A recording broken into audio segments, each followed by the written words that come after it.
Welcome to Max Sales, the show where we talk proven techniques to maximize your sales and maximize your life. Now, here's your host, Dave Benson. Welcome to the Max Sales Podcast. I'm Dave Benson, and I'm so excited that you have joined me for this week's episode, where I'm going to talk to you about the 10 ways to ensure maximum customer satisfaction. And I've got a good friend of mine on the call today to run through some of those things with me, and I'll chat more about that. His name is Lee Davey, and Lee Davey's been a good friend of mine in the automotive industry for over a decade. And we've done a lot of work together, and I have to say that I wouldn't be where I am today without the influence and the input from this man. So I'm excited to have him on the program. So tune in, get ready for to take some notes. The 10 ways to ensure maximum customer satisfaction. I want to welcome Lee Davey to the program. Hello, David. How are you? Thank you for having me. I appreciate your kind words there. I have to say, straight back to you, my friend, 10 years of automotive experience, long-term relationship. We've done some great things together, and today's about continuing that conversation and doing those great things going forward. So, looking forward to our podcast today, and it's going to be good. That's cool. Well, just for the listeners and the watchers there, the way that we're going to do it, normally what I do is I interview somebody and I ask them for the 10 points. And basically all I have to do is ask a few questions. And Lee gave me a call earlier today and just asked me for some real world feedback on how he with his teams can drive more customer satisfaction. And I said to him, well, you're a good mate of mine. Why don't I give you those 10 points? But why don't I record this for one of the Max Sales show episodes and tell the world. So sort of Lee's going to interview me sort of thing on my own show, which is pretty cool. But it's a cool way of doing it. So I just thought I'd share these 10 things because these are so important for your success. You're dealing with customers every day if you're in a sales role, doesn't matter what you sell. And how do we ensure that we actually deliver customer satisfaction? There is a lot of debate around customer satisfaction, whether, the push seems to be, I know in the automotive industry, particularly around how do we engage our customers better? How do we make them more satisfied? But on the flip side, how do we make sure that we're actually still driving sales, overcoming objections, and doing what it takes to be successful on the sales point of view? So sell a lot, but maximize the customer satisfaction at the same time. That's the plan today, Lee. Yeah, absolutely, 100%. I think, Dave, look, speaking offline earlier and speaking now with you, for me, like you say, emphasising that customer satisfaction excellence, or that those key steps or key moments of truth that we're looking for in the sales process. Like you said, selling lots of vehicles, maximising customer satisfaction, trying to really identify it through our processes within customer satisfaction. Where are those key moments of truth? Where as a consultant, when we engage with the customer, where do we have the biggest impact and the most influence? We can talk forever and a day about road to a sale processes and road to a sale steps and follow a bouncing ball, so to speak. But customer service, I really feel and believe, is about the individual and about bringing your own personality and experience to the customer relationship. But what are those moments of truth? And I really want to try and capture through what it is we're trying to do with my role and with the people I'm working with, is to really understand where, as an individual, they can have the most influence and drive that customer satisfaction and still operate and work in what is a complex role. There's so many things you've got to juggle and manage and do, but really honing in and focusing on making sure, if we've got a process and there are 4 or 5 key moments of truth within that process, then let's not be, I'm not going to say be robotic, but let's be focused on making sure that we're getting those parts of those parts right and ensuring we're maximising that customer satisfaction. So hence, this is why we're talking today, talking to the experts. So it's very good. Cool. That's cool. Well, I really, really believe that you don't usually make a sale unless there is a satisfied customer to somewhat. Unless you're selling a product or a service that is completely unique, you have no competitors, They've got to be somewhat satisfied to purchase. Now, then taking it from the point of sale to the point of delivery. Now, again, doesn't matter what you're selling. I know there's often a disconnect between salespeople that are so focused on just getting the sale, and then they've actually got to deliver the service. They've actually got to make the customer happy, and that's when customer satisfaction often goes through the floor, because the customer's happy until they sign on the dotted line, and then all of a sudden the salesperson's interest drops. So I'm going to give 10 points to you, Lee, and to everybody listening in today to ensure maximum customer satisfaction. You ready? Ready to go, mate. All right, let's do it. Point number 1 is communicate the process up front. How long does the average song go for, Lee? 3-4 minutes. Exactly.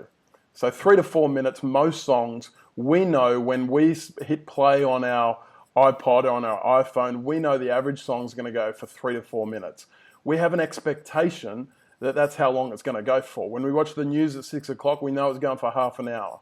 We have expectation already built in because there was a pre-communicated expectation. Now that might have been subtle or subconscious, but I believe that regardless of what you're doing with your customer, whether it's about how long the delivery process is going to take or even how long the sales process is going to take. Let's say a customer walks into a showroom floor looking to purchase a brand new vehicle. I believe it's really important for a salesperson to set the agenda for how long this process is going to take and what's going to be involved in the process, so there's no surprises. They're going to be satisfied when we simply say, is it okay if we do A, B, and C while you're here today? Absolutely. Setting the agenda, setting that expectation. I firmly believe we've got to remember that everyone's an individual. Yeah. And everyone has a different level of expectation. So following a process can be challenging in that area. So knowing your customer, setting that expectation, and working and delivering on that expectation, I think is most fundamental. Well, let's say you buy a new sofa setting, a new lounge setting for your house, and you bought it from Nick Scully Furniture, and it's going to be made to order, so you know it's going to take some time. Well, once you sign on the dotted line, you want to know exactly what the steps are, exactly how long the process is going to be. What is the process for them to actually send off that order, where it actually goes to, and every part of that, and when you're going to communicate with them at certain parts. So when you communicate, once the deal is signed off, when you communicate the process of what has to happen next, the customer is more understanding about the ins and outs. We know selling cars. If you sell a Japanese-made car, a Thailand-made car, a European-made car, there's a fair process to get that into the dealership and into the driveway of that customer. So explaining that process shows a level of professionalism, but also maintains customer satisfaction from the very get-go. So that's the first point I wanted to share. The second thing I wanted to talk about is address potential expectations that you can't fulfill. So what I'm talking about with potential expectations is if a customer has a potential expectation on a brand new car that the car comes fueled up, full tank of fuel, but it's not your company policy or it's not something that your dealership does, you need to communicate that up front. At time of write-up, you need to communicate the fact of, well, this is what the process is. Now, just to let you know that the car does come with 15 litres or 20 litres of fuel. I just want to let you know that up front. And it also comes with, and then continue to communicate the entire process. It comes fully detailed. It will have under 30 kilometres on it, or whatever the total expectation. Customers, I remember when I was selling cars, they'd get annoyed if the car had 75 Ks on it. They just get completely annoyed that it had 75 kilometres on it. And that's because we didn't say at time of sign up that the car can potentially have up to 100 kilometers on it because of road tests, because of demonstration drives and all that sort of stuff. So if you address, the elephant in the room before the elephant gets in there, you're being more proactive. Would you agree? I agree. Yeah, absolutely, 100%. 100%. If you're, really making sure that the customer's aware of the scenario that's been put in front of them, what's going to happen over that period of time in detail. Yep. In detail. Yeah. Absolutely. All right, fantastic. Let's keep moving. So number 2 was address potential expectations that you can't fulfill beforehand. And number 3 is really, really important. It's communicate in their style of communication. I could have just had one point, Lee, and it's just communicate. Yeah. How to ensure maximum customer satisfaction? Just communicate with them, right? Just communicate. Just talk to people. Catcha. See ya. Bye. That's right. A quick podcast today, but communicate in their style. What I mean by that is that people are busy. People might, be unavailable on the phone between 9 to 5, Monday to Friday, and you continually leave voicemail messages for them. But they're emails with War and Peace. Well, that's right. Yeah, or emails with War and Peace. You've got to understand what that individual how they prefer to actually consume information. For me, a text message, a simple, short message service, SMS, that's what it stands for, short SMS. That's all I need. I don't need a half an hour phone call. I just don't. And I much prefer to be able to respond to a text message in my own time, rather than having my time taken up on the phone, a face-to-face meeting, or even, one of 50 emails that I got today. So communicate in their style. So you have to ask the customer, how do you like to be communicated? Do you prefer SMS, email? Do you prefer a phone call, or do you prefer me to drop in and give you an update? I would say SMS, Dave. I think most of us these days with smartphones and back pockets, SMS for me is the way to go. Personally, in the way I like to operate, I find the most engagement I get through my workplace is through SMS, because we are flooded with email and we're all busy. So human nature just seems to react quicker to that text message. We need to respond. So when we go back to 1 and we say communicate the process up front. So communicate in their style means not the style that you want to communicate in. In other words, you and I, we said that we both like SMS, but somebody, maybe we're dealing with an older client and maybe they prefer to be communicated via a drop-in visit, maybe a telephone call, maybe a fax. Do you still have a fax machine, Lee? Yeah, maybe somewhere. But you've got to ask that question upon the delivery, before the delivery, should I say, upon the sign-up of an order. You have to communicate to the customer and then ask, how best do you like to be communicated? Which method do you like to be communicated with, and how frequently would you like to be communicated and kept updated of any changes? A customer might say, just call me once a month. Give me a call once a month. That's fine. Another customer might send me an SMS 3 times a week.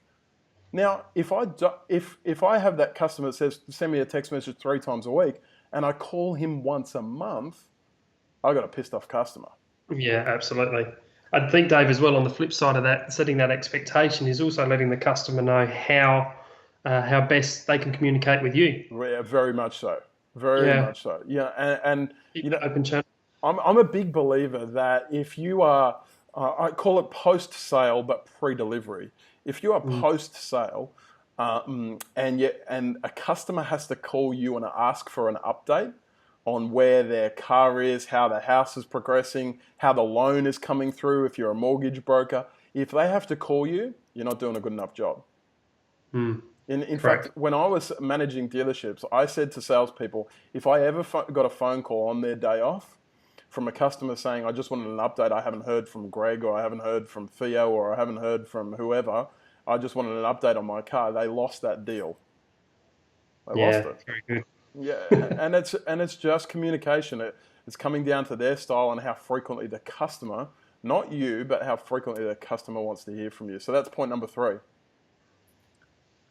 Cool. Let's keep going. Number 4, under promise, over deliver.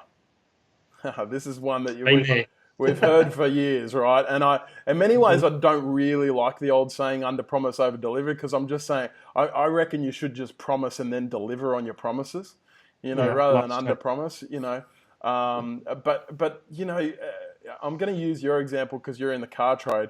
When I say to a customer that car is potentially going to be ready at the end of the week, when there's a good chance that something's going to happen, there's going to be a hailstorm, there's going to be 400 cars that turn up at the same time, and it's not going to get out, that customer you've told is the end of the week. Even though you used the word potentially, you said it was going to be ready at the end of the week, yeah? I'll be there knocking on your door. Exactly. And so when you send them a survey out afterwards saying how was their experience, all they can remember is that they'd promised their wife to take them out in their brand new car on Saturday night for date night, and they didn't. You didn't deliver, and therefore they didn't get it till Wednesday, and you were nicked, she was nicked, he was nicked as a result, and therefore you get a bad customer service index. Question 1, how did you rate the delivery experience of your vehicle? Rubbish.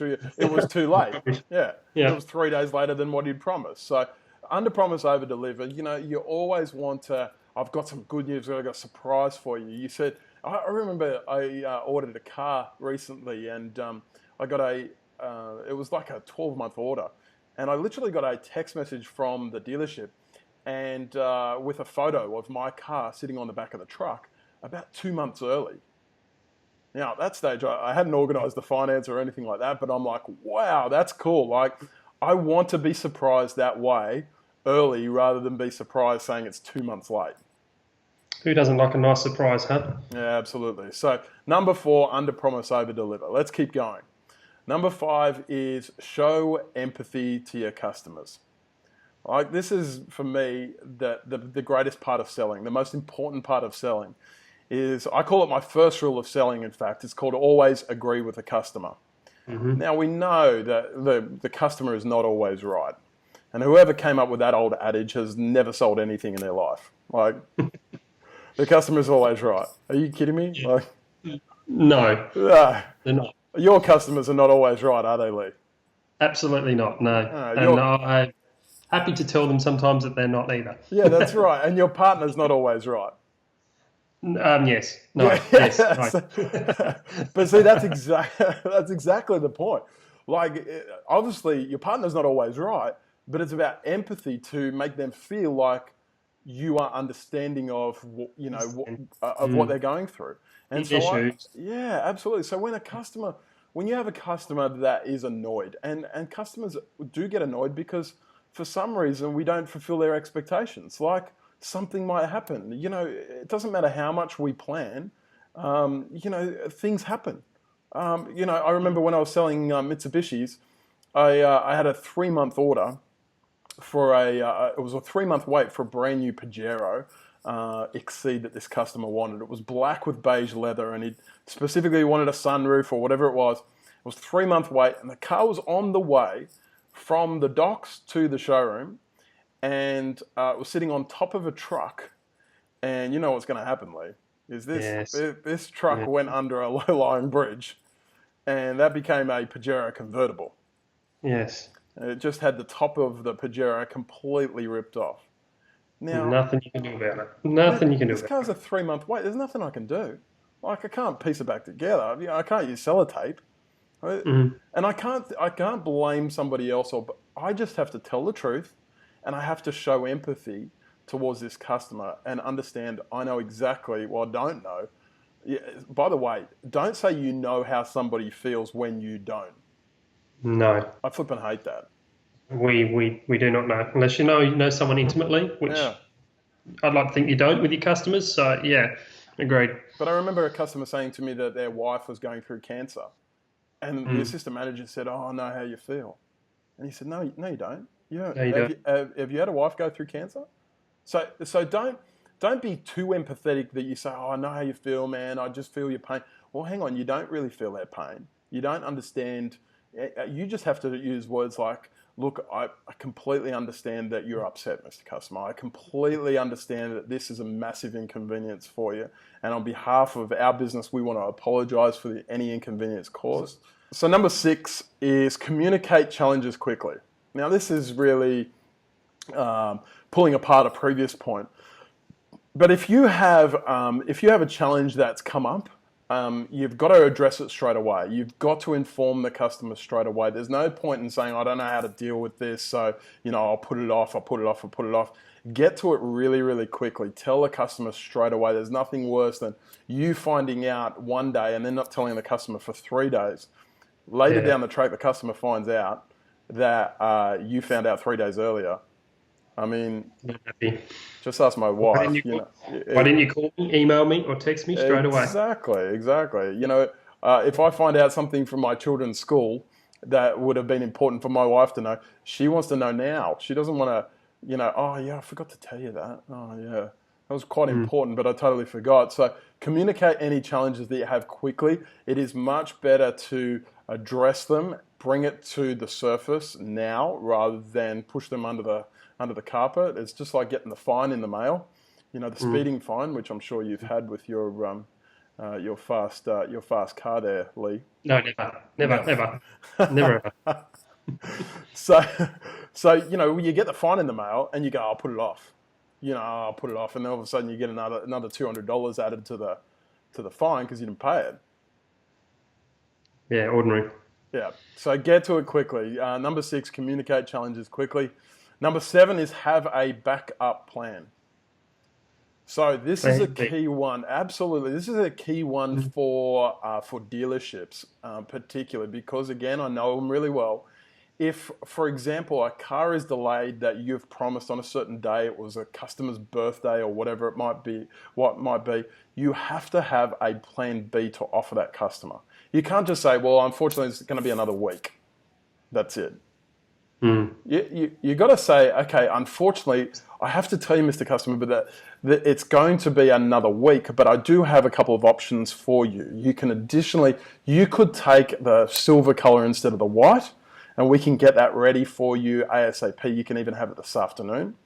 Alternatively, what I can do is I can loan you my personal vehicle between now and when your car is ready. So obviously neither of those are plan A, but I wanted to give you some additional options just to help the process. Give them a plan B.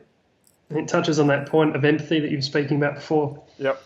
Yeah, it really does. And when you're going to deliver customer satisfaction, you're going to say, okay, well, if this doesn't work, I give guarantees on my sales training online modules to say, if these modules don't work out for you, I'll give you your money back. I will, because I want to know, I want you to know that I guarantee your sales success. And if you don't get it, here's the plan B, get your money back. Yeah. The plan B is not, oh, well, bad luck, there's something wrong with you, see you later. I've got your money. The plan B is I believe in what I'm selling and make a difference. Will make a difference. Yeah, it's going to make a difference. So that's my plan B. So always have a backup plan, something additional that you can offer your customers. That's number 7. All right, good. Number 8 is do something outside the box on delivery. Yeehaw. Yes. Outside the box, right? Now, okay, let me give you a great example. I put a ribbon on the car. Oh, no, that's not outside the box, man. My point.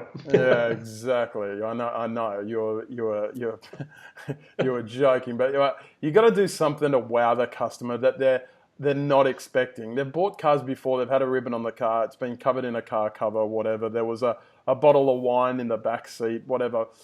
But I purchased a book online recently.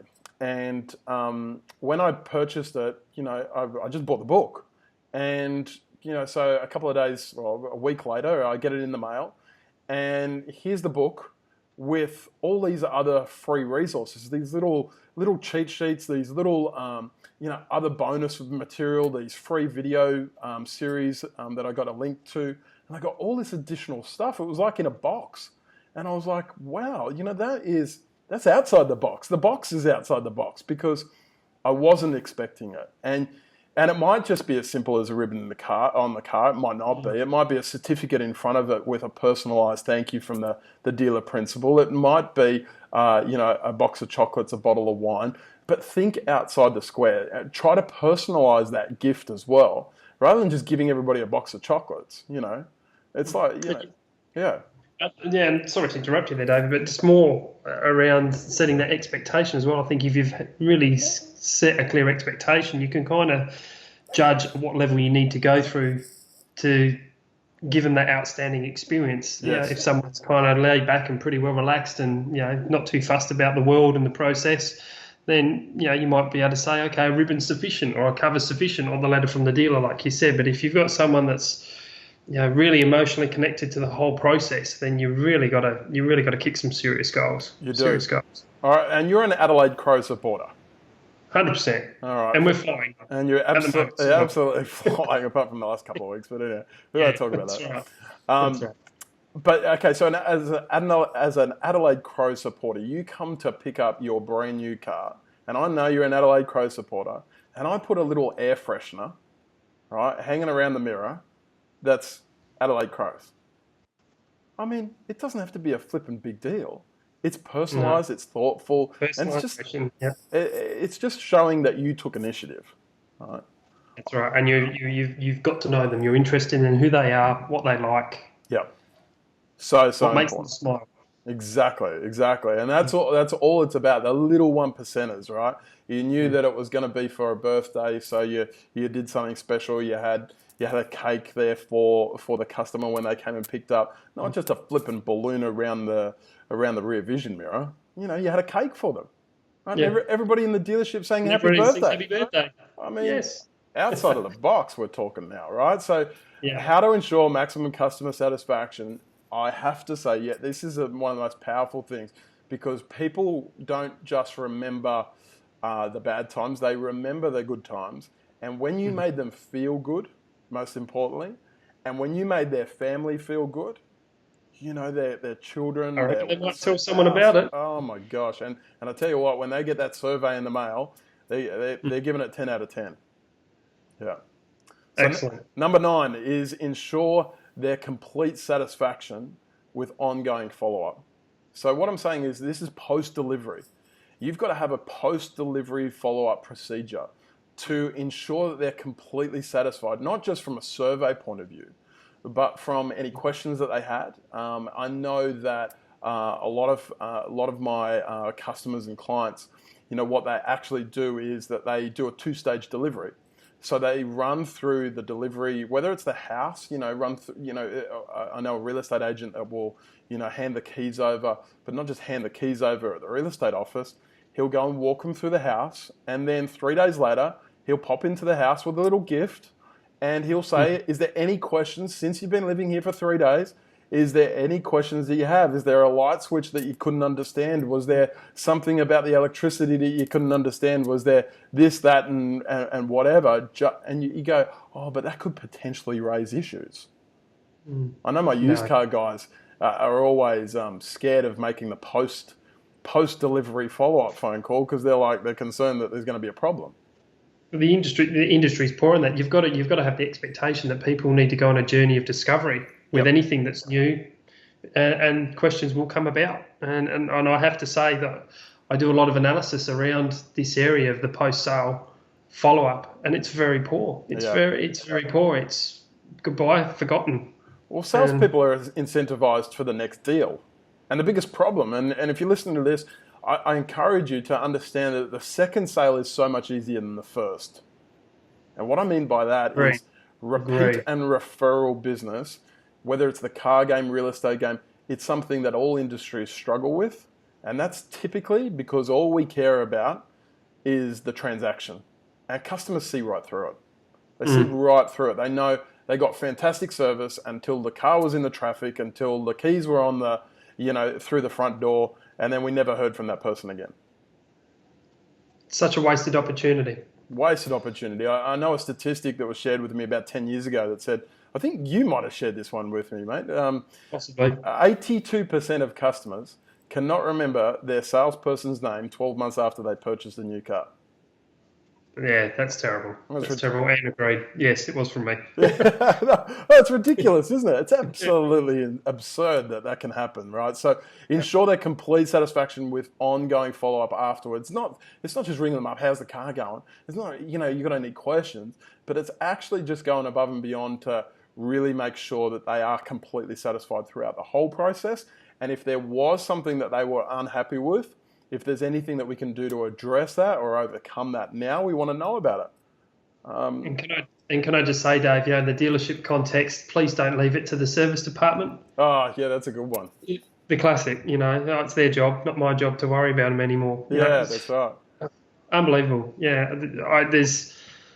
it astounds me that, let's move to the next sale and let's not talk about, when that service customer comes back and the opportunity that presents in a business. What are we all trying to do? We're actually trying to invite and bring people into our showrooms. Yes. That's the whole point of the business. Yeah, absolutely. Well, I was dealing with a network marketing company recently, and I asked them, I said, how do you go with Google reviews about your products, your network marketing products? And they said, have you Googled us? I said, of course I have. And they go, what did you see? I said, I saw a whole stack of negative comments. 2 stars, 2 stars out of 5. And they go, we don't endorse, we don't tell customers to leave us Google reviews or ratings because every time they do, they smash us. I'm like, there's obviously a reason there. Well, yeah, I mean, I'd rather know. Wouldn't you, Lee? I'd rather know, absolutely. Right? I mean, if I'm terrible in the bedroom, I want my wife to know to tell me, yeah. Yeah, sure. Maybe I went a bit far there, Yeah. But if I'm terrible in any area, I want to know, because the only way that you can improve it is somebody tells you. Open communication and be able to take some criticism. We're not all experts at everything. We're not all great at everything. No. Yeah. So with the Google reviews, I'm just a big believer that if you can't take the criticism, then you can't improve yourself. You can't improve what you're doing. And I just want to know. I want to know that feedback so I can improve it for next time. When I miss out on a sale, I want to call that place, the place of business that I missed out, to a competitor, and I want to say to them, I said, look, I know I missed out on this opportunity, but I just wanted to obtain some feedback so I'm better for next time. Would you be able to share 1, 2, or 3 things that I could improve on next time?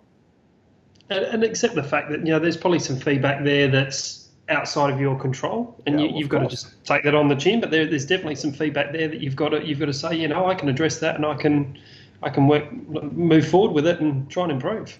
Yeah, that's a really good point, Lee, because it's really about. I mean, these 10 points are talking about what we can control.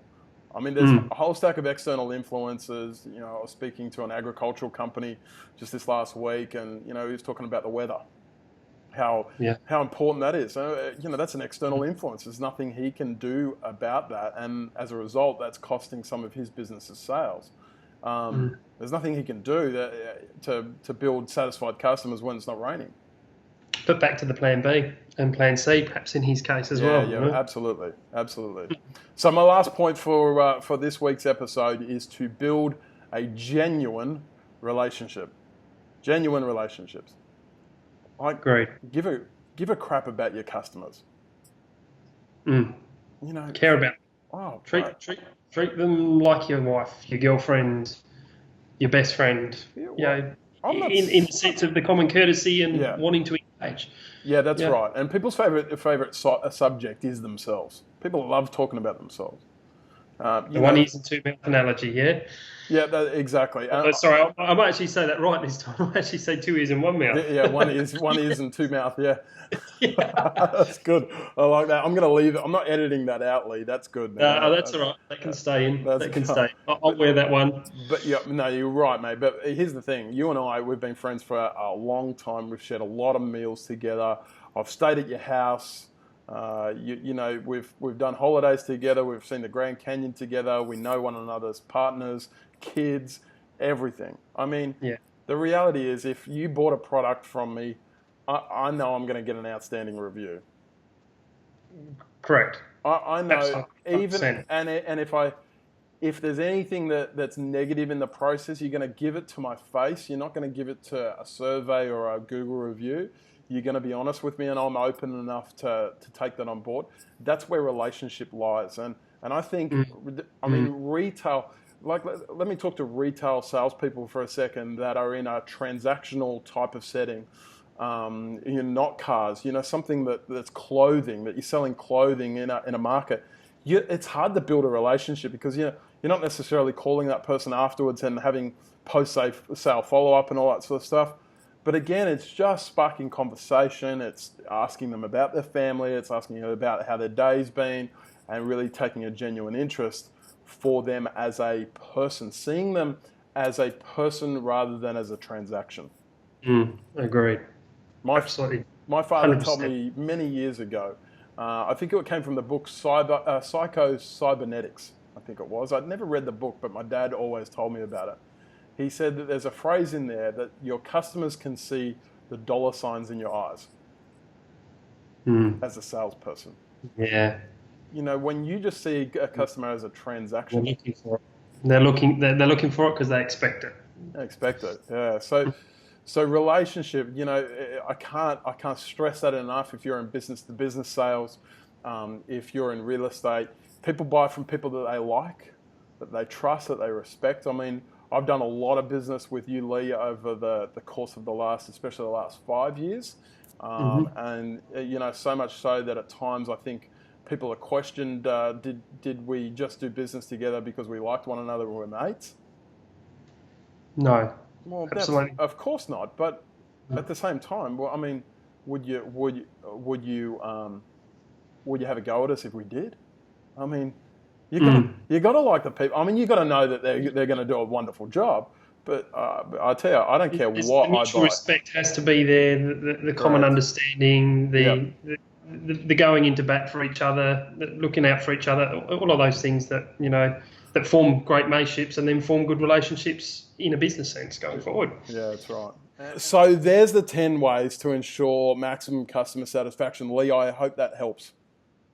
Absolutely, thank you, David, and I hope it helps all the listeners out there too. It's so good just to sit here and talk about topics that we are we're familiar with and we know, but always sharing the conversation. And like you and I chatting, mate, I always get so much more information from you based on some of the basic understanding that I have around some of these things. So, Dave, I thank you for your time. I know you appreciate some of my input into things as well. So it's always good to be talking to you, mate, in this forum. It's really good. And look, I think it's worked well. I think I always appreciate chatting to you. And we're talking real world stuff here. We're talking about the stuff that matters because everything matters. Absolutely everything. I mean, when you're dealing with customers and you want to satisfy them, you have to say that everything matters. From the, when I stay at a hotel, the towels, how they're hung, how I'm greeted in the reception, how long it takes me to check into the hotel. Absolutely everything matters. The cost of the food, and one thing can destroy it. Just one thing. You can do an outstanding job, but one thing stuffs it up. And the point of that is, don't beat yourself up over it. Just keep pushing ahead and be positive. Yeah. And like we said, control the things that are inside of your control, and don't worry about the rest. But continue to learn, improve, and change. Look, I appreciate Lee you being on the program today. I'll have you again anytime. Thank you, David. And we should do it more often. We should. And look, you're about the only person apart from my mother that gets away with calling me David. So you've known. I knew you were going to pick me up on it. I couldn't help myself, but yeah, Dave, thank you. Good stuff. Well, look, thanks everybody for joining into this week's episode of Max Sales, the Max Sales Show.